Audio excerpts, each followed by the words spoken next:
dari bencana dan ujian. Dan memang dua istilah ini butuh untuk dijelaskan. Karena dua-duanya merupakan fenomena yang bisa nampak dan dirasakan oleh setiap orang di antara kita. Hanya bagaimana kita meletakkan masing-masing dari dua istilah ini pada tempatnya, sehingga kita tahu bagaimana menghadapi bila memang sedang terjadi. Yang perlu digarisbawahi dulu, mungkin kurang lebih yang saya bisa kasih definisi gambaran tentang masalah bencana adalah sesuatu yang terjadi yang Allah subhanahu wa ta'ala timpahkan pada sekelompok orang karena dosa dan pembangkangan mereka terhadap hukum Allah dan dirasakan secara menyeluruh oleh seluruh masyarakat seperti tsunami, banjir, longsor, ya, dan hampir seluruh masyarakat wilayah di situ, apakah desa, apakah kota, apakah negara, merasakan. Nah, ini diistilahkan dengan bencana, makanya di bahasa kita kan bencana alam, ya. Nah, ini nanti kita akan jelaskan faktor-faktornya. Kemudian ada ujian dan cobaan. Kalau ini Allah subhanahu wa ta'ala menimpahkan secara individu kepada setiap orang. Ya. Untuk mengembalikan mereka ke jalan Allah di saat mereka lalai. Seperti peringatan kepada orang-orang kafir, orang-orang fasik yang banyak melakukan kemaksiatan. Ataupun orang beriman agar menambah derajat mereka. Nah, itu diistilahkan dengan ujian ataupun cobaan. Kita akan coba masuk kepada penjelasan lebih dalam tentang masalah dua tadi, kurang lebih gambaran definisi tadi itu. Ya. Tentu ini definisi bukan definisi yang punya rujukan dari buku ya. Saya hanya coba mengerucutkan sebuah gambaran definisi agar mudah difahami gitu. Dalil tentang bencana yang merata semua orang kena, Allah sebutkan di dalam Al-Quran. Di dalam surah Al-Anfal, surah nomor 8 ayat 25. Yang bunyinya, A'udzu billahi minasyaitonir rajim, bismillahirrahmanirrahim, ya. Wattaqu fitnatan la tusibanna alladhina zalamu minkum khassah wa'lamu ya, annallaha syadidul iqab. Yang artinya, hati-hatilah kalian. Bisa Anda buka di aplikasi Al-Quran, di handphone Anda, surah Al-Anfal, surah nomor 8 ayat 25. Dan peliharalah diri kalian atau selamatkan diri kalian dari siksaan yang tidak khusus menimpa orang-orang zalim saja di antara kalian. Bencana kalau datang. Orang-orang beriman di lokasi pun itu bisa kena gitu kan. Dan ketahuilah bahwa Allah amat keras siksaannya. Ini baru dalilnya. Kita akan jelaskan nanti faktor-faktor penyebabnya, ya. Sehingga Anda bisa menyadari dan mengetahui, oh ternyata ini faktornya. Dan Anda kalau jauhi atau hindari faktor tersebut, secara otomatis juga Anda akan selamat dari hal yang menyebabkan atau datangnya bencana tadi. Sementara kalau cobaan dan ujian, dalilnya adalah surah Al-Baqarah, surah nomor 2 ayat 155. Dan ini saya sudah sampaikan tadi dan saya ingatkan kembali, kalau bencana, siksaan yang Allah timpahkan kepada sekelompok manusia disebabkan karena dosa atau pembangkangan mereka dan itu menyeluruh, semuanya kena gitu. Sementara ujian dan cobaan adalah siksaan atau cobaan ataupun sesuatu yang berat bagi seseorang secara individu yang Allah timpahkan, bisa karena pembangkangan dan kemaksiatan mereka seperti orang kafir dan orang fasik, atau orang beriman untuk mengangkat derajat mereka. Nah, contohnya misalnya orang sakit ya, orang keselio, diganggu oleh orang, gunjing, fitnah dan segala macam ya. Baik, dalilnya surah Al-Baqarah, surah nomor 2 ayat 155. Tentu di sini maksud dalamnya kematian, ya, kekurangan harta, bangkrut, tertipu orang dan seterusnya gitu. Bunyinya a'udzubillahi minasyaitonir rajim, Al-Baqarah 155, wala nabluwannakum bisyai'in minal khaufi wal ju'i wa naqsin minal amwali wal anfusi wath thamarat wa basyiris sabirin. Kami pasti, kata Allah, kami pasti akan memberikan cobaan kepada kalian secara individu. Semua orang beriman atau orang kafir. Dengan sedikit ketakutan, kekhawatiran yang ada, ya. Kelaparan, kekurangan harta dan jiwa, juga buah-buahan. Dan beritakanlah kabar gembira kepada orang-orang yang sabar. Jadi akan diuji oleh Allah SWT. Kita akan rasakan lapar, kita akan rasakan ya, kekurangan harta, apakah ditipu orang, apakah kita belum mendapatkan pekerjaan, atau dan seterusnya. Ya. Dan juga hasil panen tidak selamanya pasti maksimal. Pasti akan ada kekurangan-kekurangan yang terjadi. Ya.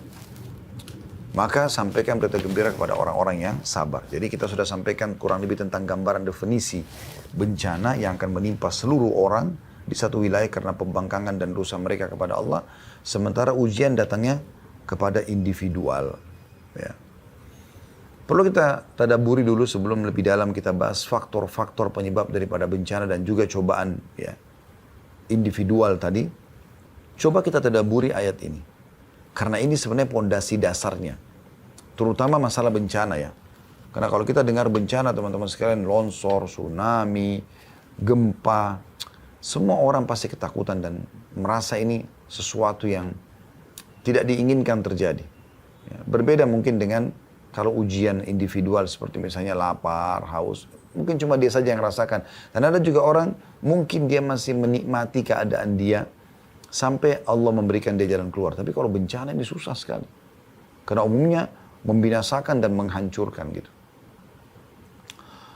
Teman-teman sekalian, ayat Al-Quran ini perlu dirundungi surah Hud, surah nomor 11 ayat 117. Tentang pondasi dasar bencana itu. Bagaimana caranya supaya dia tidak datang, tidak terjadi. Ya. Maka perhatikan surah Hud ayat 117 yang berbunyi, A'udzu billahi minasyaitonir rajim wa ma kana rabbuka liyuhlikal qura bidzulmin wa ahluha muslihun. Dan Tuhanmu hai Muhammad sekali-kali tidak akan pernah membinasakan negeri-negeri secara zalim. Gak mungkin terjadi tsunami, bencana alam ya. Apapun itu sifatnya atau namanya, tidak mungkin terjadi ya, tiba-tiba tanpa sebab. Allah gak akan berbuat zalim. Dan Tuhanmu hai Muhammad sekali-kali tidak akan pernah membinasakan negeri-negeri secara zalim. Sedangkan penduduknya berbuat kebaikan. Mereka jujur, mereka amanah, mereka bersedekah, mereka bakti sama orang tua.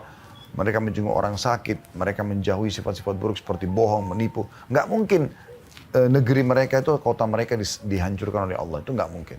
Berarti pemahaman ya, lawan daripada pemahaman dari ayat ini adalah kalau orang berbuat zalim, berbuat kemaksiatan dan itu merata, maka secara otomatis Allah akan datangkan bencana tadi. Kemudian dalam surah Al-Qasas surah nomor 28 ayat 59 juga Allah Subhanahu wa taala berfirman, A'udzu billahi minasyaitonir rajim wa ma kana rabbuka muhlikal qura hatta yab'atha fi ummiha rasulan yatlu 'alaihim ayatina wa ma kunna muhlikil qura illa wa ahluha zalimun. Yang artinya, dan tidak ada Tuhan dan tidak mungkin Tuhanmu hai Muhammad membinasakan kota-kota, negeri-negeri, desa-desa sebelum dia Allah mengutus di ibu kota itu seorang rasul yang membacakan ayat-ayat kami kepada mereka. Kalau dulu ada masa-masa nabi, masa kenabian, nabi-nabi diutus. Kalau mereka nolak, maka seperti kaum Nabi Lut, kaum Nabi Nuh, kaumnya Nabi Ibrahim ya yang di Babilonia, kaumnya Nabi Musa, Fir'aun dan pengikutnya. Ya. Setelah mereka nolak, baru kemudian mereka dibinasakan. Atau kalau sekarang sudah tidak lagi Rasul, berarti akan datang para ulama-ulama, da'i-da'i, penyampaian-penyampaian tentang agama Islam ini kepada penduduk setempat. Ya. Jadi Tuhanmu hai Muhammad tidak akan membinasakan kota-kota, negeri-negeri, desa-desa sebelum dia mengutus di kota itu seorang Rasul yang membacakan ayat-ayat kami kepada mereka. Dan tidak pernah pula kami membinasakan kota-kota kecuali penduduknya dalam keadaan melakukan kezaliman atau kemaksiatan. Jadi itu poinnya. Makanya Ali bin Abi Thalib radhiyallahu anhu mengatakan, saya heran dengan satu kaum bisa binasa sementara Allah sudah memberikan kepada mereka solusinya. Menyampaikan. Sebab binasa adalah kemaksiatan dan solusinya adalah istighfar. Tapi mereka tidak mau beristighfar. Mereka tidak kembali kepada Allah SWT. Mereka anggap itu adalah hal yang boleh. Malah dilegalkan. Malah rame-rame melakukannya. Ya. Rame-rame berzina. Rame-rame riba. Rame-rame menipu. Rame-rame. Maka akan merata juga siksaan yang datang. Dalam surah Asy-Syu'ara, surah nomor 26 ayat 208, Allah juga berfirman, A'udzu billahi minasyaitonir rajim. Wa ma ahlakna min qaryatin illa laha munzirun. Dan kami tidak akan pernah membinasakan satu negeri melainkan sesudah ada bagi mereka yang memberi peringatan. Ada orang yang ingatkan, tidak boleh ini haram, tidak boleh ini haram. Tapi diacuhkan, nggak dipedulikan para dai, para ulama yang datang itu. Kalau di zaman masa Nabi-Nabi, masa Nabi-Nabi, kalau di masa mereka masih hidup, maka Nabi-Nabi yang memperingatkan. Kalau zaman kita sekarang ada para ulama, para dai yang menyampaikan, tapi tidak diingatkan, malah dianggap remeh. Dan disitulah Allah SWT akan mendatangkan hukuman kepada wilayah tersebut. Dan kalau hukuman Allah sudah datang, tidak akan pernah ada yang bisa mengelak. Anda bisa lihat, berapa kali terjadi di Indonesia kan, di beberapa kota. Sampai depan mata mereka, mereka melihat rumah-rumah mereka hancur. Mereka melihat bagaimana tanah bergejolak. Bumi menelan semuanya. Bangunan-bangunan mereka, pohon-pohon mereka, ya, kendaraan mereka. Dan di YouTube masih banyak Anda bisa nonton masalah itu. Di depan mata fenomenanya ada. Dan itu fakta jelas lapangan tentang makna ayat-ayat yang sudah kita bacakan. Begitu juga dalam surah Al-Hijr, surah nomor 15 ayat 4. A'udzu billahi minasyaitonir rajim. Wa ma ahlakna min qaryatin illa walaha kitabun ma'lum. Dan kami tidak akan pernah membinasakan satu negeri melainkan ada baginya ketentuan masa yang telah ditetapkan. Artinya tidak langsung tiba-tiba mereka buat dosa langsung dihancurkan, tapi Allah berikan peringatan. Dari mulai peringatan yang paling ringan sampai peringatan yang paling besar. Ya. Saya kasih contoh, kalau orang mau mencuri misalnya, maka sebelum dia melakukan atau berzina atau apa saja, pasti yang ada pertama peringatan Allah adalah rasa khawatir dia. Rasa khawatir dia. Dia khawatir, dia takut nanti kalau ketahuan, nanti kalau begini dan begitu. Ya. Setelah itu kalau dia tetap lakukan, maka Allah akan buat yang lebih besar. Dia dilihat oleh orang dalam melakukan perbuatan tersebut, supaya dia berhenti. Tapi kalau tetap dia lakukan, Allah datangkan hal yang lebih besar. Digerebek oleh polisi, oleh aparat, kemudian dipermalukan di medsos. Tetap dia lakukan, tidak kembali kepada Allah. Allah buat dia pada saat berzina rubuh bangunan tersebut dan meninggal dalam kondisi memalukan dan memilukan. Seperti itu terus menerus. Ya. Dan ini tidak mungkin berubah. Ini peraturan sistem Allah buatkan. Anda kalau menjadi orang yang baik-baik di muka bumi ini, beriman kepada Allah, menjalankan perintah Allah, Anda akan seperti para nabi dan para pengikutnya. Mereka akan selamat dan mereka akan bahagia. Walaupun diolok-olok, dihina oleh para orang-orang yang tidak beriman. Dan Anda kalau memilih jalan-jalan seperti orang-orang yang telah dihukum oleh Allah, Anda akan sama dengan mereka. Fir'aun, Haman, Qarun, kemudian Namrud, dan banyak yang lainnya yang sudah Allah binasakan. Dan cerita mereka dikekalkan dalam Al-Quran. Ini semua akan sama jalurnya. Orang yang sholat, yang puasa akan sama jalurnya. Mereka akan bahagia, mereka akan menerima hasilnya, dan mereka juga akan husnul khatimah. Namanya juga akan harum. Orang yang mencuri, menipu, zina, sama. Akhirnya sama. Sama. Binasa tabrakan, memilukan, dan segala macam hal. Ya. Jadi Anda tinggal tentukan, pilih jalan yang mana gitu. Baik, kita akan masuk sekarang teman-teman sekalian ke faktor-faktor atau sebab-sebab daripada bencana. Kita masih bicara masalah bencana, nanti kita akan bicara masalah ujian. Ya. Jadi sesuatu yang besar yang datang. Ini memang penting sekali untuk disinggung gitu. Yang pertama yang merupakan faktor utama terjadinya bencana ini adalah penolakan terhadap rasul-rasul atau penolakan terhadap ajaran Allah Subhanahu wa taala. Ada orang dia menolak ajaran Allah atau syariat Allah Subhanahu wa taala, tapi dia memang sebenarnya mau melakukan, cuman mungkin belum sekarang gitu. Tapi ada orang enggak, dia benci lalu kemudian dia buat sebuah makar. Bagaimana caranya supaya ini nggak ada lagi. Dakwah itu nggak ada. Islam nggak disebarkan. Ditutuplah masjid, ditutuplah sekolah-sekolah, dibakarlah buku-buku. Nah ini sudah menantang. Gitu. Allah SWT akan turun tangan kalau dalam masalah-masalah seperti ini. Ya. Sudah banyak contohnya kita dengarkan bagaimana ayat Al-Quran menjelaskan masalah dalam surah Yunus. Surah nomor 10 ayat 13. A'udzubillahi minasyaitonirrajim. وَلَقَدْ أَهْلَكْنَا الْقُرُونَ مِنْ قَبْلِكُمْ لَمَّا ظَلَمُوا جَاءَتْهُمْ رُسُلُهُمْ بِالْبَيِّنَاتِ وَمَا كَانُوا لِيُؤْمِنُوا كَذَلِكَ نَجْزِي الْقَوْمَ الْمُجْرِمِينَ. Yang artinya, sesungguhnya kami telah membinasakan umat-umat sebelum kalian. Banyak orang sudah Allah binasakan. Namrud, Anda tinggal ketik peninggalan Namrud di Babilonia akan kelihatan. Istana-istana mereka. Istananya, patung-patungnya, peninggalan kerajaannya. Fir'aun di Mesir, Anda bisa lihat bagaimana peninggalan mereka. Bahkan jasadnya pun masih ada. Kemudian juga ya, banyak yang lain peninggalan kaum Nabi Syuaib ya, di Madian, atau dikenal dengan wilayah Nabi Syuaib. Kemudian juga ada Madain Saleh yang ada di Saudi 4 jam dari kota Madinah, tempatnya Nabi Saleh, kaum Thamud ya. Bagaimana kaum Lut ada di Laut Mati di Jordan, antara Jordan dan Palestina. Jadi ada peninggalan-peninggalan mereka. Kita bisa nampak depan mata gitu. Allah sudah mengatakan, dan kami telah membinasakan umat-umat sebelum kalian. Ketika mereka berbuat kezaliman, apa sih kezaliman mereka yang Allah maksudkan? Allah katakan, padahal rasul-rasul mereka telah datang kepada mereka dengan membawa keterangan-keterangan yang nyata. Ya. Tapi mereka sekali-kali tidak hendak beriman. Mereka tidak mau menerima itu. Ini garis keras, ini. Intinya menolak agama Allah sebenarnya. Jadi, beda tentu kasusnya orang yang belum bisa mengamalkan, karena dia butuh proses, dengan orang yang sama sekali memang tidak mau mengamalkan. Ya. Jadi, akan datang bencana itu. Tetapi mereka sekali-kali tidak mau beriman. Demikianlah kami memberi pembalasan kepada orang-orang yang berbuat dosa. Jadi yang masalahnya adalah kezaliman yang Allah maksudkan, menolak para rasul, menolak syariat Allah yang telah dibawa oleh para rasul. Dan tentu penyambung lidahnya para rasul adalah para ulama, para dai. Ya. Mereka nggak mau belajar, mereka nggak mau tahu. Mau makanan, mau minuman, mau pergaulan, mau pendapatan halal atau haram, tidak penting bagi dia. Yang penting dia mendapatkan apa yang dia inginkan, hawa nafsunya. Dan sesuai dengan agama Allah SWT. Maka ini tentu menjadi penyebab ya. Demikian pula dalam surah Al-Anfal, surah nomor 8 ayat 54 tentang Fir'aun.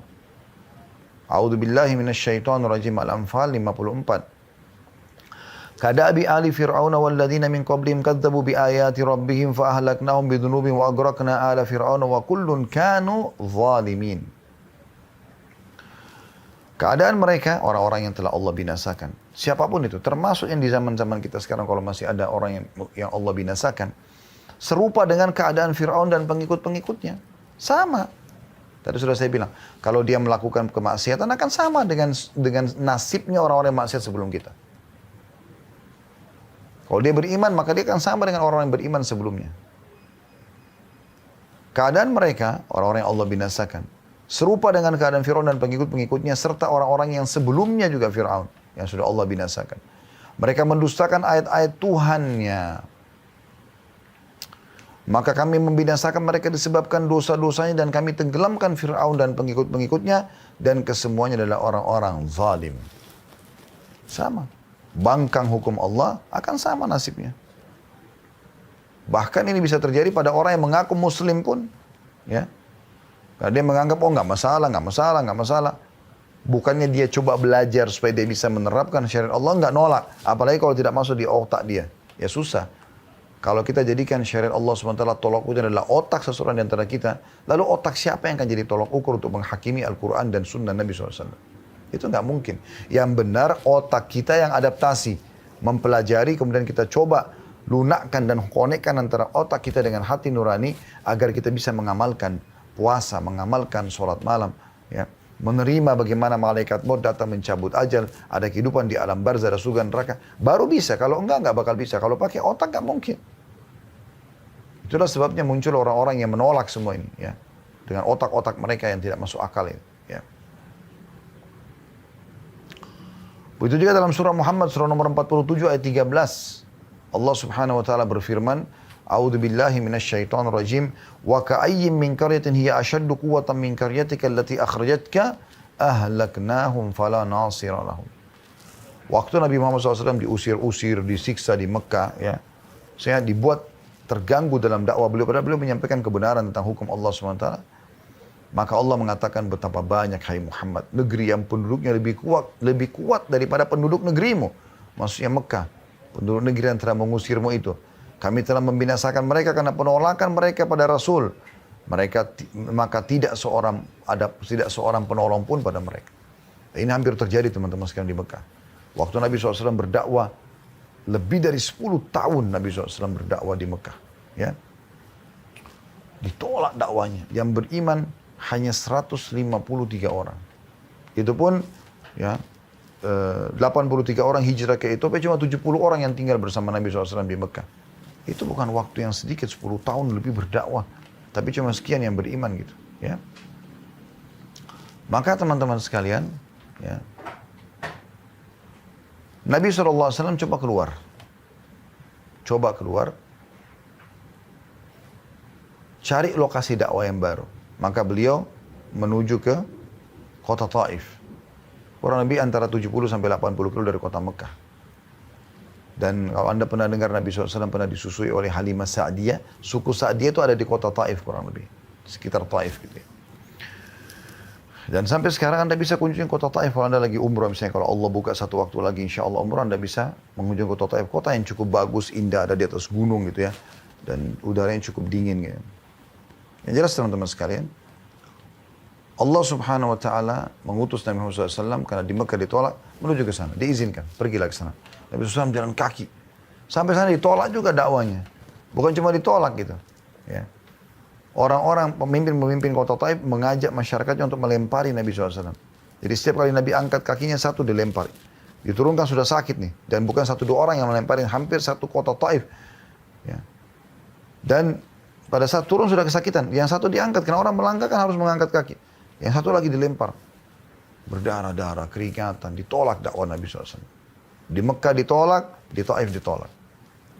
Coba kita bayangkan kalau kita di posisi Nabi SAW pada saat itu. Islam masih belum dikenal. Bukan kayak sekarang. Al-Quran masih baru berapa ayat yang turun. Gitu. Ya. Maka yang terjadi teman-teman sekalian, Nabi SAW keluar dari pintu gerbang dalam kondisi memang betul-betul sedih ya. Dan beliau terus jalan sampai berada di bawah sebuah pohon, istirahat sejenak. Nah waktu beliau istirahat sejenak teman-teman sekalian, tiba-tiba Jibril datang alaihissalam. Kemudian Jibril ya, mengatakan, hai Muhammad, sesungguhnya sekarang bersamaku ini malaikat khusus yang mengatur semua gunung di muka bumi. Dia yang bertanggung jawab. Hancurin, pindahin, segala macam. Maka kami sudah melihat ini. Seakan-akan Jibril mengatakan, kami sudah melihat ini bagaimana Mekah dan Taif menolak. Kalau kau mau perintahkan apa saja sama dia. Kalau kau mau perintahkan dia agar menyatukan antara gunung Taif dan Mekah ini, ya, digabungkan, hancur semua dua kota ini. Dan dakwahmu akan tersebar. Tetap Islam akan diterima. Mereka nolak, mereka akan hancur. Atau pilihannya, kau bersabar hai Muhammad dan dakwahmu akan tersebar. Maka karena hati ya, nurani Nabi SAW yang sangat lembut, penuh kasih sayang dan mendahulukan agar umat manusia ini mendapatkan hidayah, bukan cuma kehancuran dari Allah SWT. Atau bukan spontanitas kehancuran, maka Nabi SAW mengatakan tidak. Aku berharap ya agar Allah mengeluarkan dari keturunan mereka orang-orang yang beriman kepada Allah. Lahir dari Al-As bin Wa'il, Amr bin As, seorang pejuang Islam, bahkan yang membawa Islam ke Afrika. Ya, terkenal dengan kecerdasannya. Lahir dari Al-Walid, Khalid bin Walid. Ya.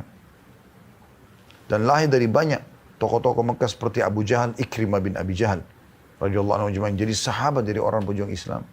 Dari kota Taif keluar Abdurrahman ibn Sakhar atau Abu Hurairah radhiyallahu anhu, seorang muhaddits atau penyampai hadis Nabi SAW yang paling banyak, perawi laki-laki yang paling banyak meriwayatkan hadis. Abu Hurairah itu dari kota Taif, dari suku Daus radhiyallahu anhu ajma'in. Jadi Allah akhirnya kabulkan apa yang Nabi SAW lakukan. Jadi Allah belum menghancurkan justru karena Nabi SAW memang masih mohon kepada Allah SWT. Demikian pula selanjutnya dalam surah Asy-Syu'ara, surah nomor 26 ayat 139, Allah berfirman, A'udzu billahi minasyaitonir rajim, fakadzdzabuhu fa ahlaknahum, ya. Inna fi dzalika laayatan wa ma kana aktsaruhum mu'minin. Maka mereka mendustakan Hud, kaumnya Nabi Hud, ya, kaum 'Ad. Lalu kami binasakan mereka. Sesungguhnya pada demikian itu benar-benar terdapat tanda-tanda kekuasaan Allah, tapi kebanyakan mereka tidak beriman. Jadi perlu kita melihat, mengenang kisah umat-umat sebelum kita, karena mereka jelas Allah binasakan. Ya, yang paling jelas tadi kisah Fir'aun itu, yang sampai sekarang bisa dilihat muminya di Mesir. Yang kedua teman-teman, sebab setelah penolakan terhadap Rasul, adalah meratanya dosa besar. Dan ini yang umum sekarang terjadi di muka bumi ya. Allah menyebutkan dalam surah Al-An'am, surah nomor 6 ayat 6. A'udzu billahi minasyaitonir rajim. Alam yarau kam ahlakna min qabli min qarnin makkannahum fil ardi ma lam numakkin lakum wa arsalna as-samaa'a 'alaihim midraran wa ja'alna al-anhara tajri min tahtihim fa ahlaknahum bidhunubihim. Fa ahlaknahum bidhunubihim wa ansha'na min ba'dihim qarnan akharin. Apakah mereka tidak memperhatikan berapa banyak generasi yang telah kami binasakan sebelum mereka? Banyak. Namrud, Fir'aun tadi ya. Kaumnya Nabi Lut, kaumnya Nabi Shu'aib, kaumnya Nabi Saleh. Padahal generasi itu telah kami teguhkan kedudukan mereka di muka bumi. Mereka punya rumah, mereka punya bisnis, mereka punya militer. Ya. Yaitu keteguhan yang belum pernah kami berikan kepadamu, pada kita sekarang. Dan kami curahkan hujan yang lebat atas mereka. Dan kami jadikan sungai-sungai mengalir di bawah mereka. Mereka bisa hidup. Sungai-sungai ada, bisa ambil hasilnya dari sungai tersebut. Ya. Ikan dan segala macam gitu. Dan juga hujan lebat sehingga tumbuh-tumbuhan mereka jadi subur. Kemudian kami binasakan mereka karena dosa mereka sendiri. Dan kami ciptakan sudah mereka generasi yang lain. Ini karena dosa-dosa besar. Ya, makanya kaum Lut Allah binasakan karena homoseksual mereka lakukan. Allahul Musta'an, Allah tempat kita meminta pertolongan di zaman kita sekarang, subhanallah. Ya, malah hampir semua yang menjadi penyebab kaum sebelum kita Allah binasakan ada pada kita. Kaum Nabi Lut homoseksual. Sekarang malah lebih berkembang LGBT. Bukan cuma homoseksual, sama lesbiannya sekalian. Transgendernya sekalian. Jadi aneh gitu. Ya, kalau Allah mau binasakan itu luar biasa.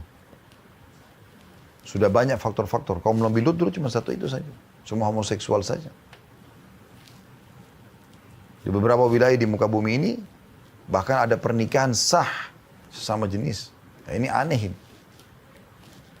Tapi itu terjadi. Kecurangan di sebagian kaum sebelum kita, kaumnya Nabi Shu'aib dalam timbangan mereka, bisnis mereka. Curang, menipu. Allah binasakan. Sekarang berapa banyak penipuan yang terjadi. Dan kecurangan. Ya. Dan begitu banyak sebab-sebab yang Allah binasakan mereka itu semuanya ada. Kita harus hati-hati. Ya. Jangan dianggap remeh masalah ini. Dalam surah Isra, surah nomor 17, ayat 17, Allah berfirman, A'udzubillahi minasyaitonirrajim, wa kam ahlakna minal quruni min ba'di Nuh, wa kafa bi rabbika bidhunubi ibadi khabiran basira. Berapa banyak, kata Allah, kaum sesudah Nuh telah kami binasakan dan cukuplah Tuhanmu maha mengetahui lagi maha melihat dosa hamba-hambanya. Dalam ayat lain Allah menjelaskan, termasuk dosa besar ini kezaliman ya. Kalau tadi kan di dosa yang penyebab pertama itu kan kena penolakan terhadap Rasul secara umum. Ini juga dosa sebenarnya. Tapi kita bicarain dosa-dosa besar. Kalau itu kan penolakan terhadap Rasul itu kekufuran udah. Allah juga berfirman dalam surah Al-Hajj nomor 22 ayat 45 tentang masalah salah satu dosa besar itu kezaliman. Pemimpin yang zalim, masyarakatnya yang zalim satu sama yang lain. Dalam surah Al-Hajj nomor 22 ayat 45, A'udzubillahi minasyaitonirrajim, faka'i min qaryatin ahlaknaha wa hiya zalimatun fahiya khawiyatun ala urushiha. Fahiya khawiyatun ala urushiha wa bi'rin mu'attalatin wa qasrin masyid. Berapa banyak kota dan negeri yang telah kami binasakan yang penduduknya dalam keadaan zalim. Zalim artinya tidak memberikan hak orang lain atau mengambil hak orang lain. Maka tembok-tembok kota atau negeri itu rubuh menutupi atap-atap rumah mereka. Dan berapa banyak sumur yang telah ditinggalkan dan istana-istana yang tinggi. Baik teman-teman sekalian, kita akan kembali ke faktor yang keempat. Yaitu tidak menyeru kepada yang ma'ruf dan tidak melarang dari yang mungkar. Ini termasuk hal yang sangat berbahaya. Dan ini sering kali kita lihat di depan mata kita. Ya. Apa itu yang ma'ruf? Ma'ruf itu sesuatu yang Allah perintahkan dan apa yang mungkar, apa yang Allah larang. Jadi yang ma'ruf semua yang Allah perintahkan dan yang mungkar semua yang Allah larang. Kalau itu ma'ruf ini, kita bicara ma'ruf dulu. Kalau yang ma'ruf ini, yang Allah perintahkan, wajib, tidak boleh kita toleransi. Harus kita saling mengingatkan satu sama yang lain. Kalau sunnah, masih bisa ada pilihan. Kayak misalnya sholat 5 waktu wajib. Puasa Ramadan wajib. Ini harus kita saling mengingatkan satu sama yang lain. Kalau sholat sunnah, puasa sunnah, ini nggak masalah. Artinya kita boleh ingatkan, boleh tidak gitu. Ya, itu ma'ruf. Kalau yang mungkar juga dilihat. Kalau sesuatu yang haram, maka wajib kita pungkiri. Nggak boleh kita biarkan. Ya, bukan masalah itu hak dia pribadi, bukan. Nanti akan kita jelaskan ya. Karena ada efek juga kepada kita. Ingat, waktu kita bacakan ayat Al-Quran tadi ya. Yang surah Al-Anfal, ayat 25. Allah mengatakan hati-hati dari musibah, siksaan yang datang. Yang tidak menimpa orang-orang zalim saja di antara kalian. Dia berbuat tapi kita juga kena efeknya gitu. Ya. Satu komplek perumahan, ada 1-2 rumah yang buat masalah di situ, kemaksiatan kepada Allah dan dibiarkan, maka nanti bisa merata. Terjadi konslet listrik, terjadi pencurian dan merata, ada pembunuhan dan segala macam itu bisa terjadi. Karena dibiarkan. Ya, seperti itu maksudnya. Kalau haram harus kita pungkiri. Kalau makruh kita masih punya, bisa kita diam. Gak ada masalah karena itu masih pilihan. Ya. Jadi ini poin yang perlu digarisbawahi. Baik, kita akan lihat bagaimana Allah subhanahu wa ta'ala menjelaskan tentang pentingnya amar ma'ruf dan nahi munkar. Ini kalau mau dibahas panjang sekali tentunya. Tapi kita lihat dalam surah ya, Al-Ma'idah, surah nomor 5 ayat 78 sampai 79. Kisah tentang Bani Israel. Bagaimana mereka tidak amar ma'ruf, tidak nahi munkar. Allah subhanahu wa ta'ala berfirman, A'udzubillahi minasyaitonirrajim. لُعِنَ الَّذِينَ كَفَرُوا مِنْ بَنِي إِسْرَائِيلَ عَلَى لِسَانِ دَاوُودَ وَعِيسَى بْنِ مَرْيَمَ ذَلِكَ بِمَا عَصَوْا وَكَانُوا يَعْتَدُونَ كَانُوا لَا يَتَنَاهَوْنَ عَنْ مُنْكَرٍ فَعَلُوا لَبِئْسَ مَا كَانُوا يَفْعَلُونَ. Telah dilaknati orang-orang kafir dari Bani Israel dengan lisan Daud dan Isa putra Maryam. Yang demikian itu disebabkan mereka durhaka dan selalu melampaui batas. Ya. Kenapa? Kenapa mereka dilaknat? Kenapa Allah patok mereka sebagai orang yang melampaui batas? Karena itu berarti dihukum ya. Kenapa? Apa yang Bani Israel lakukan? Allah mengatakan, itu ayat 78. Ayat 79-nya Allah jelaskan. Mereka satu sama yang lain tidak melarang tindakan mungkar yang mereka perbuat. Sesungguhnya amat buruklah apa yang telah mereka perbuat itu. Jadi orang berzina, orang riba, orang mencuri, orang menipu, orang gunjing, orang bodoh dengan agama, bicara tentang agama, menghina agama, didiamkan. Itu sebabnya dulu Allah binasakan. Dalam sebuah hadis Bukhari, baginda Nabi SAW jelaskan, perumpamaan kalian dengan orang-orang yang berbuat mungkar, kita dengan orang yang berbuat kemungkaran ini. Ya.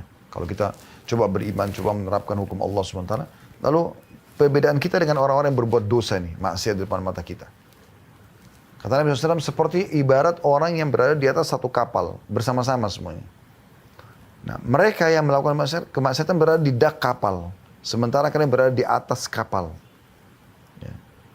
Setiap kali mereka mau ngambil air, mereka selalu saja melewati atas. Mereka selalu lewatin atas. Nah, satu waktu mereka berbicara, kata Nabi SAW, daripada kita selalu setiap kali mau ambil air lewat atas, ketemu sama orang-orang saleh itu. Lebih baik kita bolongin aja kapal. Jadi nggak repot. Bolong, ada air masuk yang kita ambil. Apa kata Nabi SAW? Kalau kalian biarkan mereka membolongi kapal itu, maka kalian akan tenggelam semuanya. Maksudnya, kalau kalian biarkan mereka dengan kezaliman mereka, dengan kemaksiatan mereka, dan kalian diam aja, maka secara otomatis kalian akan binasa semua. Kapal akan tenggelam dan kalian pun akan tenggelam. Dalam hadis yang sahih, hadis sahih yang lain, kata Nabi SAW, kalian harus menyuruh pada kebaikan. Nah, ma'ruf tadi. Kalau dia wajib, serukan, sampaikan. Sholat 5 waktu, puasa Ramadan, zakat, haji, kita ingatkan kewajiban-kewajiban tersebut. Sunnah boleh, tapi bukan seperti tingkat yang wajib ini. Dan kalian harus mencegah kemungkaran. Harus cegah orang berbuat dosa yang haram. Yang makruh masih ada pilihan, tapi yang haram tidak bisa kita diamkan. Perzinahan, kemaksiatan umumnya nggak boleh dibiarkan. Makanya kalau Anda lihat di Indonesia, setiap ada orang buat satu kesalahan, apalagi sudah di medsos, maka akan beramai-ramai para dai-dai nyampaikan, itu nggak boleh, itu begini, itu begitu. Ya. Atau mungkin ada di sebagian di antara kaum muslimin, anak-anak muda kita yang Masya Allah semangat dalam agama. Mereka mencari cuplikan-cuplikan ceramah para ustadz atau da'i. Kemudian dipertemukan untuk menasihatin orang yang berbuat dosa ini. Kan begitu. Nggak boleh dibiarkan. Karena berbahaya ini. Kata Nabi SAW, kalian harus menyuruh pada kebaikan dan melarang untuk mencegah kemungkaran. Melarang pelaku kezaliman hingga kalian mencegahnya secara paksa. Paksa dengan kata harus terus dikejar. Apakah dengan lisan, ya, kalau Anda punya power, maka dengan power gitu. Misalnya power itu kayak orang tua sama anaknya lagi mabuk-mabukan, ditarik botol minuman kerasnya, diberhentikan dari narkotikanya, dihukum gitu. Ya, diberhentikan fasilitas, dalam arti kata mobil, segala macam, uang bulanan nggak boleh. Atau pimpinan perusahaan, dia kasih surat peringatan atau diberhentikan pegawai yang memang tidak mau tahu masalah kemungkaran seperti itu. Karena kalau tidak, semua perusahaan bisa kena. Semua yang ada di dalam rumah itu bisa kena efek daripada dosa tadi satu orang yang melakukan itu.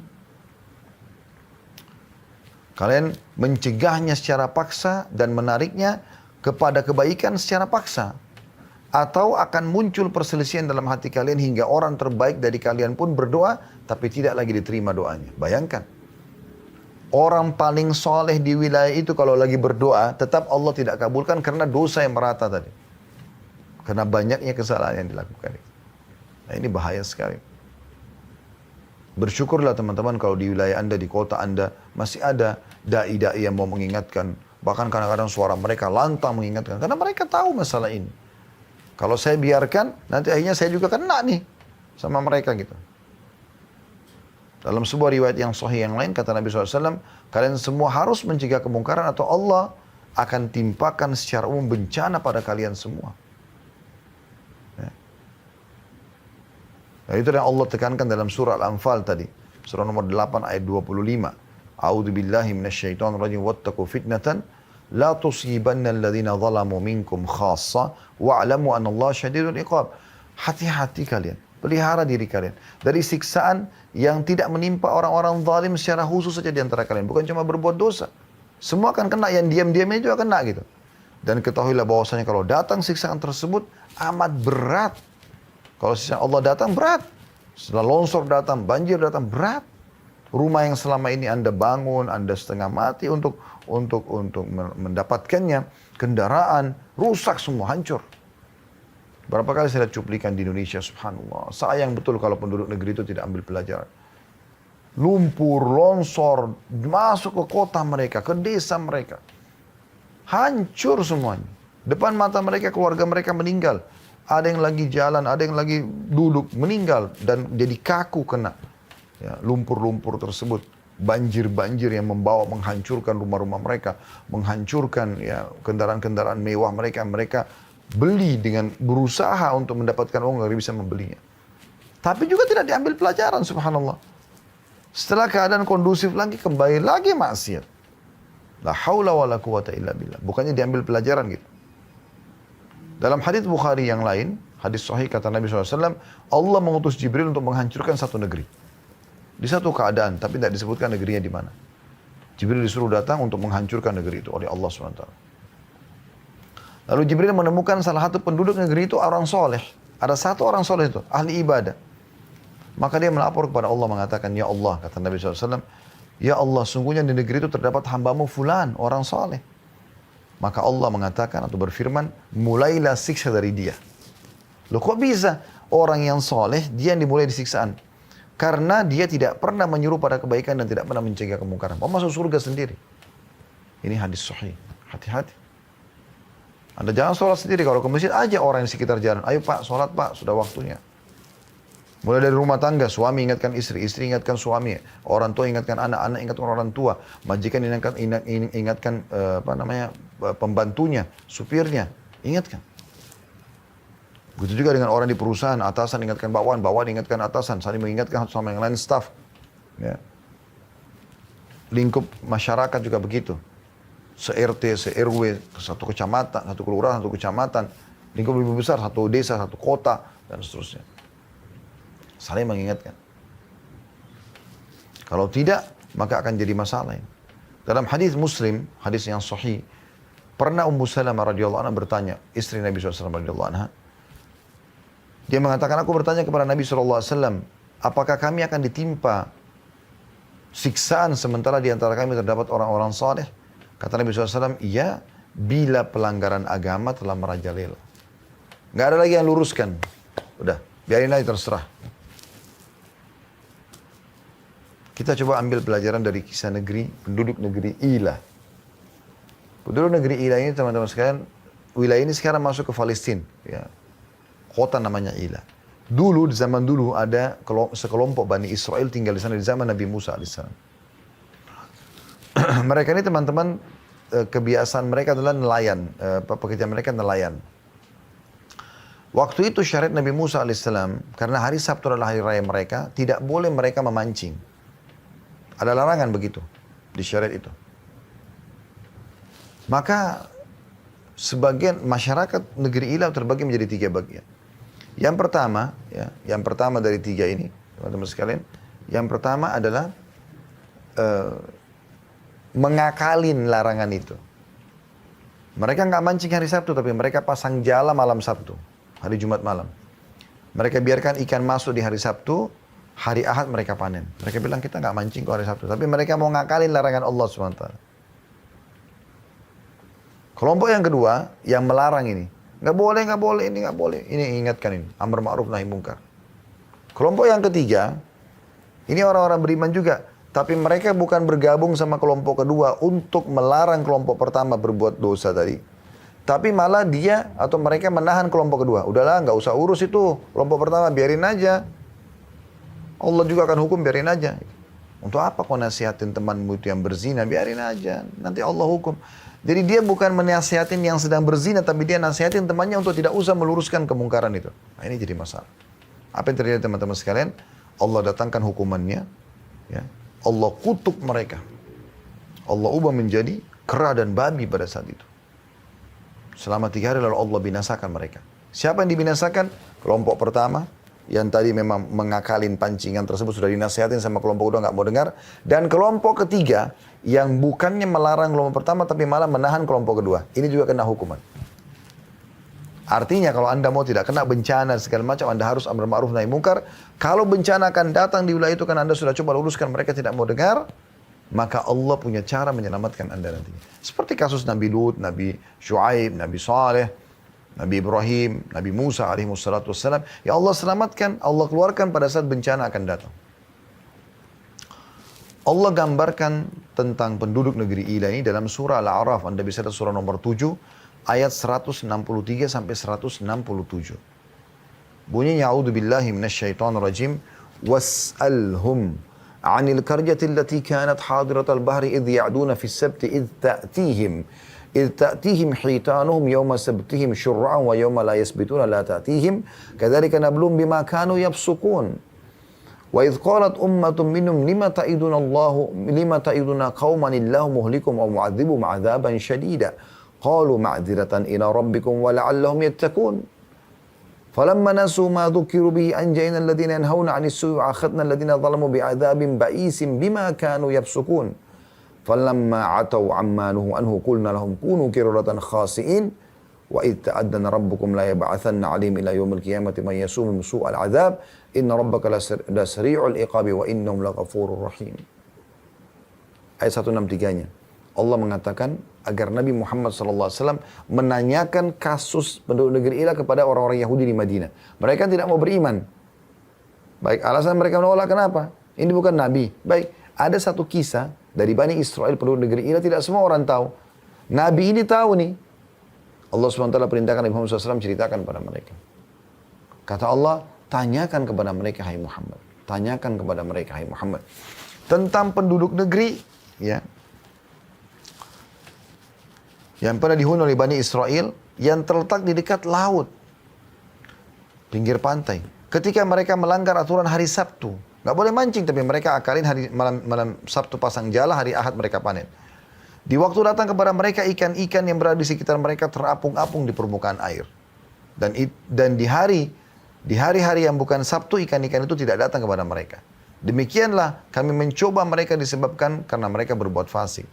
Jadi awalnya beberapa individu mau mengakalin dengan cara tadi memasang jala malam Sabtu, mereka biarin jalannya sampai hari Ahad pagi baru mereka panen gitu. Diingatkan oleh kelompok yang amar ma'ruf nahi munkar, mereka tidak mau dengar. Lalu Allah datangkan ujian lebih berat buat mereka. Yaitu di hari Sabtu, mereka nggak usah pergi keluar pakai perahu mereka. Ikan-ikan sudah datang ngapung-ngapung, tinggal mereka pegang pakai tangan mereka. Sebagai ujian. Sehingga mereka makin melanggar. Itu 163. 164-nya kata Allah. Dan ingatlah ketika satu umat di antara mereka berkata, mengapa kamu menasihati kaum yang Allah akan binasakan mereka dan mengadab mereka dengan adab yang amat keras. Jadi kelompok pertama berbuat dosa tadi, melanggar mancing hari Sabtu. Kelompok kedua menasihatin. Ya Allah ingatkan di sini, ingat kelompok yang ketiga. Mereka datang kepada kelompok kedua mengatakan, mengapa kamu mau menasihatin satu kaum, kelompok pertama, yang Allah akan binasakan mereka. Biarkan aja mereka zina, biarkan aja. Biarkan aja mereka mancing melanggar. Kalau kita sekarang biarkan aja mereka zina, mabuk, ke karaoke, diskotik, biarin aja. Nanti mereka juga akan dihukum sama Allah. Nggak bisa, karena yang mereka lakukan itu berefek juga pada kita gitu. Maka para kelompok kedua yang melarang kelompok ketiga, kelompok pertama tadi, ya, menjawab, agar kami punya alasan di depan Tuhan kami. Kalau kami sudah ingatkan ya Allah, di hari kiamat Allah akan tanya, kau berdakwah nggak? Kau sampaikan nggak? Gitu. Agar kami lepas tanggung jawab depan Allah hari kiamat, kami nggak dihukum sama Allah. Dan siapa tahu mereka bertakwa, siapa tahu mereka dapat hidayah. Gitu kan. 165-nya. Maka tak kala mereka melupakan apa yang diperingatkan kepada mereka. Nggak mau dengar. Kelompok pertama nggak mau dengar. Kelompok ketiga juga, bukannya bergabung sama kelompok kedua setelah dengar alasan tadi, mereka tetap aja, udahlah nggak usah gitu. Maka tak kala mereka melupakan apa yang diperingatkan kepada mereka, kami selamatkan orang-orang yang melarang dari perbuatan jahat. Kelompok kedua. Dan kami timpakan kepada orang-orang zalim siksaan yang keras. Kelompok pertama sama yang ketiga. Disebabkan mereka berbuat fasik. Jadi tidak melarang orang mungkar pun kena nanti bersama dengan orang yang berbuat mungkar itu. Karena dianggap sama mereka. 166-nya. Maka tak kala mereka bersikap sombong terhadap apa yang dilarang, mereka mengerjakannya. Sudahlah, nggak usah urus saya, terserah. Saya mau zina, saya mau mabuk, saya mau narkotika, terserah. Maka kami katakan kepada mereka, jadilah kera yang hina. 167-nya Allah mengatakan, dan ingatlah atau pelajarilah. Ketika Tuhan mau memberitahukan bahwa sungguhnya dia akan mengirim kepada mereka orang-orang Yahudi itu. Karena ini kan orang-orang dari Bani Israel, orang Yahudi. Sampai hari kiamat nanti orang-orang yang akan menimpakan kepada mereka adab yang seburuk-buruknya. Sesungguhnya Tuhanmu amat cepat siksanya dan sesungguhnya dia adalah maha pengampun lagi maha penyayang. Karena secara umum mereka memang umumnya tidak mau. Kalau yang tidak sukai, walaupun Allah perintahkan mereka tinggalkan. Yang mereka sukai walaupun Allah larang mereka tetap lakukan. Dan ini bukti nyata tentang masalah datangnya siksa-siksa yang besar. Jadi kalau Anda hindari 4 faktor ini insya Allah. Ya. Nah itu tentang masalah, jangan pungkiri para rasul. Sekarang penyambung lidahnya para ulama diingatkan terima. Yang kedua, jangan biarkan dosa besar merata. Tinggalkan itu. Mulai dari kita dan orang-orang sekitar. Jangan ada kezaliman dan selalu amar ma'ruf nahi munkar. Maka tidak akan ada bencana, pasti. Kembali kepada surah Hud, surah nomor 11 ayat 117 tadi. Sekarang kita masuk teman-teman yang kedua, masalah ujian individual yang datang. Ini sebabnya bisa kena dosa. Kata Nabi SAW dalam hadis yang diriwayatkan Imam Ahmad, terdapat dosa-dosa yang tidak dapat dibersihkan dengan istighfar. Dan Allah SWT akan mencoba hamba tersebut dengan penyakit untuk membersihkan dosa-dosanya. Karena dosa-dosa yang dilakukan banyak, maka Allah uji dia. Ya. Dalam hadis riwayat Muslim yang lain, ya, tidak ada yang menimpa seorang Muslim dari capek, letih, sakit, gangguan orang, ya, sampai duri yang menusuk tubuhnya kecuali akan jadi pembersihan dosanya. Jadi memang ada dosa-dosa yang akhirnya Allah datangkan cobaan untuk membersihkan itu kalau orang-orang beriman. Kalau orang-orang fasik, ya, Allah jadikan sebagai peringatan kepada mereka. Kalau Anda sudah beriman, Anda sudah coba beramal soleh, Anda tetap sakit, Anda tetap ada gangguan orang, itu untuk menambah derajat Anda di surga. Makanya pernah terjadi setelah Abu Bakar dan Umar radhiyallahu anhum meninggal, mulai datang kelompok-kelompok ya Syiah yang dibentuk oleh Abdullah bin Saba, seorang Yahudi yang pura-pura masuk Islam. Dan Allah al-Musta'an sampai sekarang tersebar kemana-mana pemahaman dia. Semoga Allah selamatkan diri kita, keluarga kita dan negara kita terutama, dan negara-negara muslimin dari pemahaman Syiah ini. Itu bahaya sekali gitu. Pendirinya saja orang Yahudi gitu. Maka pada saat itu mereka mencaci maki Abu Bakar sama Umar. Ditanya kepada Ummul Mukminin Aisyah radhiyallahu anha, "Wahai Ummul Mukminin, bagaimana pendapat Anda dengan orang yang mencela Abu Bakar sama Umar padahal mereka sudah lewat, sudah meninggal?" Apa kata Ummul Mukminin Aisyah radhiyallahu anha? Saya tidak melihat kecuali Allah ingin menambahkan pahala buat mereka setelah meninggal mereka. Allah datangkan itu. Nah, ada orang-orang yang melakukan dosa ya, secara individual, kalau orang-orang fasik ya, supaya mereka kembali. Atau orang kafir supaya mereka sadar gitu. Dan itu dianggap kelalaian. Karena ada orang subhanallah dia buat dosa nih, kita ingatkan jangan akhi, jangan ukhti, ya langsung dia terima. Ada juga orang tidak. Memang dia tunggu datang cobaan tersebut. Nanti dia sakit, nanti dia masalah baru dia mau sadar. Di Riyadh ada satu anak muda. Dia udah 5 tahun ya, di gip kakinya ya. Patah dengan tabrakan mobil gitu. Ada seorang syekh. Ini ijtihad dari beliau. Beliau seringkali izin kepada kepala rumah sakit yang ada di Riyadh. Beliau pindah-pindah masuk ke kamar. Nasihatin orang, sampaikan hadis tentang sabar. Supaya kembali kepada Allah segala macam. Dia pindah kamar sebelah walaupun tidak dikenal gitu. Sampai ke kamar anak muda ini. Waktu sampai di kamar anak muda langsung dia mulai dia nasihati, dia mengatakan sabarlah wahai anak muda segala macam. Tapi apa yang terjadi teman-teman sekarang? Si anak muda ini tiba-tiba mengatakan, wahai syekh, saya malah bersyukur kepada Allah atas ujian yang datang ini. Kata syekh, kenapa? Dia bilang karena dulu saya lalai. Saya dulu tidak sholat, lalai udah. Gak kerjakan perintah agama Allah. Tapi dengan tabrakan ini, awalnya saya gelisah. Bahkan 1 tahun pertama itu saya nggak bisa terima kejadian ini. Tapi saya nggak bisa buat apa-apa. Mau apa lagi? Dokter pun nggak bisa buat apa-apa. Akhirnya membuat saya terpaksa menerima keadaan. Dan dengan itu, akhirnya saya mulai coba kembali kepada Allah. Saya sholat. Dan sekarang Anda perlu tahu, setelah 5 tahun saya dirawat di rumah sakit ini, saya sudah hafal 30 juz Al-Quran. Subhanallah, ada orang yang begitu. Cobaan datang, baru bisa membuat mereka sadar. Ada orang yang coba dengan nasihat sudah mau dengar. Mungkin dengan pengajian sekali begini mereka sudah bisa sadar. Ada orang tidak. Nanti datang kejadian besar dalam hidupnya. Cerai rumah tangganya, bangkrut usahanya. Apalah segala macam. Baru kemudian dia mau sadar. Allah menyebutkan dalam surah An-Nahl. Surah nomor 16 ayat 107 dan 108. A'udzu billahi minasyaitonir rajim. Dzalika bi annahum mustahabbul hayatad dunya 'alal akhirati wa anna Allah la yahdil qaumal kafirin. Yang menyebabkan datangnya cobaan-cobaan ini kepada orang yang berbuat dosa, orang-orang kafir. Karena mereka mencintai kehidupan dunia ini berlebihan. Lebih daripada akhirat. Mereka tidak mau tahu masalah akhir. Dan bahwasanya Allah tidak memberi petunjuk kepada kaum yang kafir. Itu 108, 107, 108-nya adalah ulaika alladziina taba'allahu ala qulubihim wa sam'ihim wa absarihim wa ulaika humul ghafilun. Mereka adalah orang-orang yang hati, pendengaran dan penglihatan mereka telah Allah kunci mati. Dan mereka itu adalah orang-orang yang lalai. Itu disebabkan karena masalah itu. Ya. Jadi ini kalau orang-orang fasik. Beda kalau orang beriman. Kalau orang beriman beda. Orang beriman kalau Anda sudah jaga sholat, Anda sudah jaga pendapatan Anda sudah coba. Tapi masih ada juga cobaan-cobaan datang. Bisa pembersihan dosa masa lalu Anda kalau ada. Atau memang sekarang Allah ingin angkat derajat Anda. Karena dalam hadis riwayat Muslim dikatakan, ya, kita sudah selesaikan tadi orang fasik sama orang kafir supaya peringatan bagi mereka agar mereka kembali ke jalan Allah.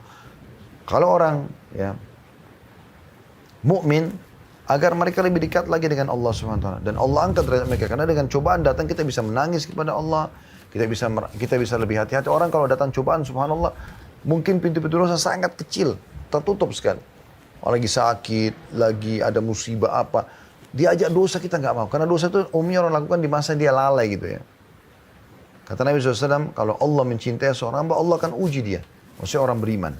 Ujiannya datang kepada dia untuk membersihkan dosa masa lalu atau memang untuk mengangkat derajat dia. Mungkin ada derajat di surga. Dia nggak bisa dapatkan kecuali 100 tahun sholat malam, 100 tahun puasa, 100 tahun baca Quran. Tapi umur dia cuma 60 tahun. Allah ingin dia sampai ke sana. Bagaimana Allah kasih dia penyakit 10 tahun? Ya, dia harus selalu minum obat dan berobat misalnya. Dalam hadis riwayat Ahmad kata Nabi SAW, bila Allah mencintai seorang hamba, ya, karena imannya, maka Allah akan mengujinya. Karena ujian ini akan memangkas hidup seorang mukmin di atas ketaatan. Maksudnya dari kemaksiatan, dia akan terus di atas ketaatan. Karena kalau ada musibah, kayak orang lumpuh, orang sakit, dia orang beriman, dia akan lebih fokus beribadah. Tambah tertutup pintu kemaksiatan. Jadi dia memangkas hidupnya, umurnya, agar selalu ada dalam ketaatan. Jadi tidak ada kemaksiatan lagi. Gitu. Ada ayat Al-Quran yang perlu kita renungi teman-teman. Sekarang kita tadabburi, yaitu surah Al-Ankabut ya. Saya harap teman-teman buka di aplikasi Al-Qurannya ini. Surah nomor 29 ayat 1 sampai ayat 7. Jadi Ini sekaligus menjawab ayat ini tentunya selain dari bahasan kita. Orang-orang yang berpikir, kenapa orang berbuat dosa masih aja dikasih rezeki sama Allah ya? Misalnya. Allah jelaskan, perhatikan baik-baik. Ayat 1 sampai ayat 7. A'udzubillahi minasyaitonirrajim, surah Al-Ankabut, surah nomor 29. Alif Lam Mim, ahasiban nasu yutraku an yaqulu amanna wa hum la yuftanun. Alif Lam Mim. Huruf-huruf awal potongan dalam Al-Quran yang Allah lebih tahu maknanya atau nama lain surah itu. Apakah manusia mengira bahwasanya mereka akan dibiarkan begitu saja? Makan, minum, tidur. Sementara, dan mereka mengatakan kami beriman, sedang mereka tidak diuji. Jadi bukan berarti orang sudah beriman, sudah lurus, sudah tidak diuji. Tidak, Allah akan uji untuk melihat keimanannya. Sabar gak dia? Karena kan kita sebagaimana nikmat disuruh syukuri supaya bertambah, ya, juga cobaan kita bersabar. Ya, ini harus berimbang. Seperti dua sayap dalam kehidupan yang tidak boleh terpisah satu sama yang lain. Lalu Allah katakan, وَلَقَدْ فَتَنَّ الَّذِينَ مِنْ قَبْلِهِمْ فَلَا يَعْلَمَنَّ اللَّهُ الَّذِينَ صَدَقُوا وَلَا يَعْلَمَنَّ الْكَاذِبِينَ. Dan sungguhnya kami telah menguji orang-orang sebelum mereka. Orang-orang beriman juga diberikan ujian. Nabi SAW diuji, para sahabat diuji gitu kan. Bukan berarti karena mereka punya dosa. Maka sungguhnya Allah akan mengetahui orang-orang yang benar dengan keimanannya. Bisa menerima cobaan tersebut dengan bersabar. Sebagaimana mereka bisa bersyukur kalau ada nikmat gitu kan. Dan sungguhnya dia mengetahui, Allah mengetahui orang-orang yang dusta. Dari situ Allah bisa tahu orang ini jujur atau dusta dalam keimanannya. Di ayat 4-nya Allah mengatakan am hasibal ladzina ya'maluna sayyiati ay yasbikuna sa'a ma yahkumun. Apakah orang-orang yang mengerjakan dosa itu mengira bahwasanya mereka akan luput dari azab kami? Enggak ada dosa yang tidak dihukum sama Allah SWT. Amat buruk apa yang mereka tetapkan itu. Enggak mungkin. Lalu Ustaz, saya lihat kok ada orang yang berbuat dosa tapi tidak dihukum sama Allah. Belum.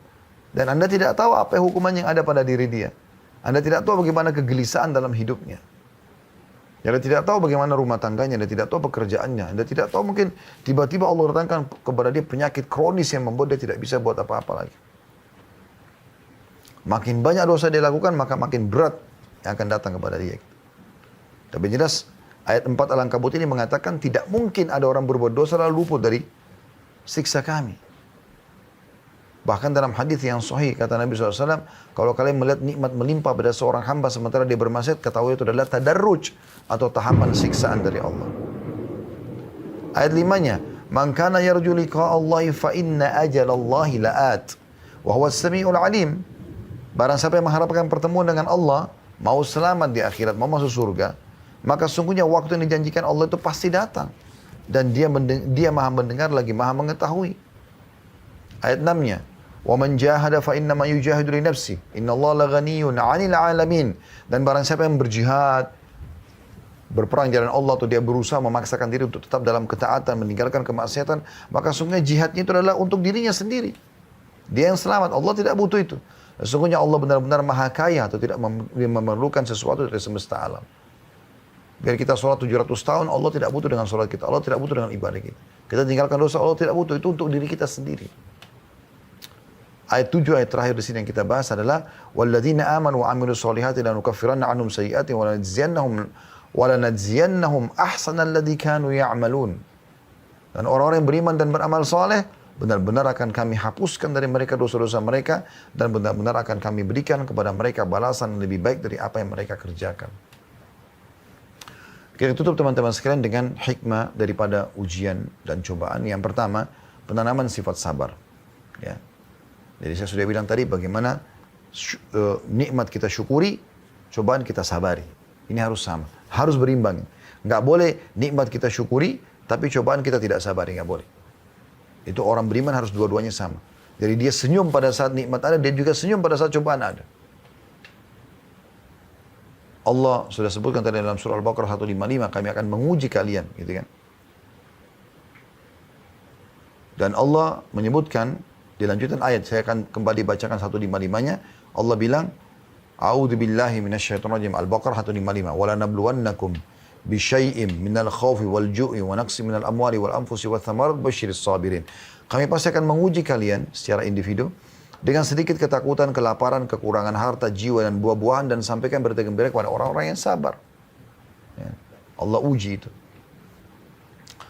Kemudian teman-teman sekalian, Dengan adanya cobaan kita kembali kepada Allah. Selain memang penanaman sifat sabar, juga kita kembali kepada Allah. Dan yang paling baik kita mulai dengan kalimat istirja. Inna lillahi wa inna ilaihi raji'un. Kami milik Allah, kami akan kembali kepada Allah. Perhatikan Allah sebutkan di lanjutan Al-Baqarah tadi 156, 157. Tadi 155 sudah kita baca, Allah akan uji kita dengan segala macam ujian. Lalu Allah mengatakan 156-nya yang dan sampai 155-nya dan sampaikan kabar gembira kepada orang yang sabar di akhir ayat. 156 Allah katakan, alladzina idza asabathum musibatun qalu inna lillahi wa inna ilaihi raji'un. Yaitu orang-orang yang kalau ditimpa musibah mereka mengatakan kami milik Allah, kami akan kembali kepada Allah. Itu yang paling pertama diucapkan, kalimat istirja' namanya. Allah katakan dalam 157-nya, ulaika alaihim salawatu min rabbihim wa rahmah wa ulaika humul muhtadun. Mereka lah orang-orang yang mendapatkan keberkahan yang sempurna dan rahmat dari Tuhan mereka, dan mereka itulah orang-orang yang mendapatkan petunjuk. Ya. Dalam sebuah hadis yang sahih kata Nabi SAW, tidaklah seorang hamba ditimpa musibah lalu mengucapkan inna lillahi wa inna ilaihi raji'un. Ya Allah kami milik inna lillahi wa inna ilaihi raji'un, kami milik Allah, kami akan kembali kepada Allah. Lalu ditambah lagi doa Allahumma ajurni. Lalu ditambah dengan doa Allahumma ajurni fi musibati wa akhlif li khaira minha. Ya Allah berikanlah aku pahala ya pada cobaan ini ya, musibah ini, dan gantikan aku yang lebih baik darinya. Kata Nabi SAW, maka Allah akan ganti masalahnya menjadi kesenangan. Jadi itu yang kedua. Jadi kita menerima takdir Allah Subhanahu wa taala. Yang ketiga, munculnya sifat solidaritas. Dengan adanya bencana yang terjadi, gempa segala macam, muncullah solidaritas. Jadi yang tidak kena maka membantu saudaranya, kesempatan mendapatkan pahala. Gitu kan? Dan kata Nabi SAW, khairun nas anfa'u lin nas. Sebaik-baik muslim ya, itu adalah yang paling bermanfaat bagi orang lain gitu. Ya. Dan kata Nabi SAW, barang siapa tidak peduli dengan perkara muslimin maka bukan dari golongan mereka. Gitu kan? Kemudian selanjutnya, yang keempat adalah iman akan takdiran hari kiamat. Dengan adanya musibah cobaan seperti ini, baik individual ataupun ya sifatnya bencana yang besar, maka ini mengingatkan kita tentang ada takdir, ada yang sesuatu yang Allah tentukan yang tidak bisa dibantah, dan juga ada hari kiamat yang akan kita dibangkitkan nanti. Sebagaimana kita lihat dahsyatnya bencana-bencana ini, juga kita akan bisa lihat bencana yang besar nanti. Ya, bagaimana manusia tidak sadar dengan ini, teman-teman? Sekarang kalau Anda di lokasi Jakarta, saya lihat di sekitar kantor kami, hujan lebat. Dan dari tadi saya mau keluar, subhanallah guntur yang besar. Tadi sambil saya jadikan bahan muhasabah teman-teman sekalian. Kalau di wilayah Anda kebetulan yang ikut acara ini tidak hujan, mungkin satu waktu Anda bisa lihat. Atau mungkin Anda pernah lihat bagaimana hujan yang deras, suara guntur, petir. Bagaimana suara guntur yang begitu dahsyat masih belum membuat orang sadar kalau ada Sang Pencipta Allah yang bisa menghukum dia setiap saat.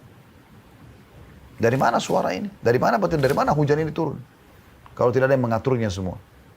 Ini mengingatkan kita tentang takdir Allah, gitu kan?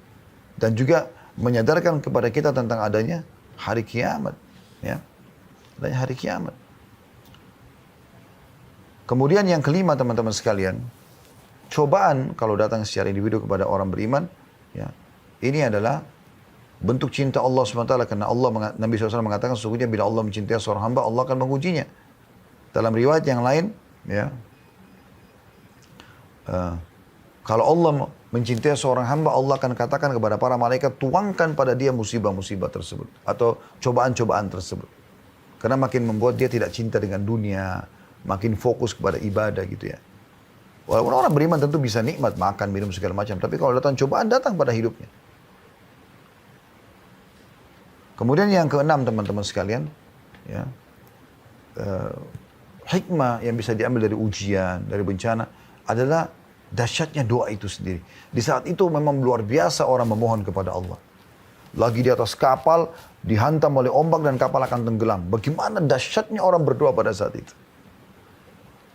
Sebab Ikrimah bin Abi Jahal radhiyallahu anhu, Ikrimah anaknya Abu Jahal Fir'aunnya umat ini meninggal dalam keadaan kufur, tapi anaknya Ikrimah masuk Islam gara-gara apa? Dia mau melarikan diri dari Nabi SAW pada saat pembebasan kota Mekah. Dia pergi ke Jeddah, lalu naik kapal menuju ke ke Ethiopia, ke Afrika. Di tengah lautan dengan hikmah Allah dihantam ombak, kapal tersebut akan tenggelam. Banyak orang-orang yang di atas kapal itu semua penyembah berhala. Dia kenal bawa berharap mereka. Mereka mohon-mohon, tolong bantu, tolong bantu. Makin keras ombak, makin kuat angin. Terguling mereka dan banyak patung-patung mereka yang mereka pegang itu jatuh pecah. Ikrimah lalu berpikir, mana kekuatan Tuhan-Tuhan yang mereka anggap selama ini. Maka dengan itu akhirnya, dengan akal sehatnya, dia akhirnya kembali kepada Allah SWT. Dia berdoa kepada Allah dengan tulus, agar Allah selamatkan, kemudian dia kembali ke Makkah, lalu dia beriman kepada Nabi Muhammad SAW. Di saat itu luar biasa doa. Itu hikmah juga, gitu kan. Mungkin kalau Anda lagi sakit, Anda berdoa kan beda. Dengan kalau Anda lagi tidak sakit, Anda lagi ada musibah, bangkrut usaha, Anda berdoa, beda. Doanya di situ tuh luar biasa, lebih khusyuk gitu. Ya. Cuma memang yang perlu kita ketahui juga teman-teman sekalian, ujian-ujian yang Allah berikan ini pasti penuh dengan kasih sayang Allah. Apalagi kalau Anda orang beriman. Bahkan orang kafir pun termasuk bentuk kasih sayang Allah. Karena dengan cobaan tersebut mereka jadi bisa sadar, mereka lebih hati-hati. Apalagi bagi orang beriman gitu. Ya. Karena pernah Nabi SAW melihat ada seorang ibu lagi menyusui anaknya. Kemudian kata Nabi SAW, kalau seandainya ya, kita bakar api dan kita suruh ibu ini untuk membakar anaknya, apakah dia mau? Kata para sahabat, tentu tidak mau ya Rasulullah. Kata Nabi SAW, ketahuilah Allah lebih sayang kepada kalian daripada ibu itu kepada anaknya. Jadi Allah sebenarnya memberikan ujian itu sebenarnya bukan karena benci. Tapi Allah mau hambanya kembali kepadanya.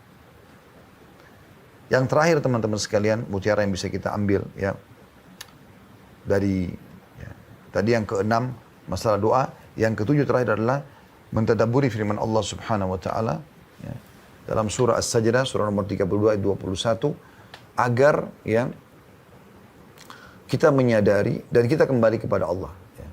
Saya tidak ingat tadi, mohon maaf kalau memang poin ini sudah masuk. Kalau sudah masuk berarti dari ini masuk ke poin yang sebelumnya, hikmah sebelumnya, kan ini baru saya tambahkan tadi. Tapi ayat ini sempat ya terlintas di benak tadi sebelum isi materi ini. Anda bisa buka surah Sajdah surah nomor 32 ayat 21. Allah memang menggambarkan kalau semua cobaan-cobaan dan musibah, bencana yang datang ini untuk mengembalikan ke jalan Allah SWT. فَلَنُذِيقَنَّهُمْ مِنَ الْعَذَابِ الْأَدْنَى دُونَ الْعَذَابِ الْأَكْبَرِ لَعَلَّهُمْ يَرْجِعُونَ. Dan kami pasti akan memberikan mereka cobaan-cobaan di muka bumi ini agar mereka ya, menyadari dan kembali, gitu kan. Sebelum ada cobaan yang besar atau siksaan yang besar di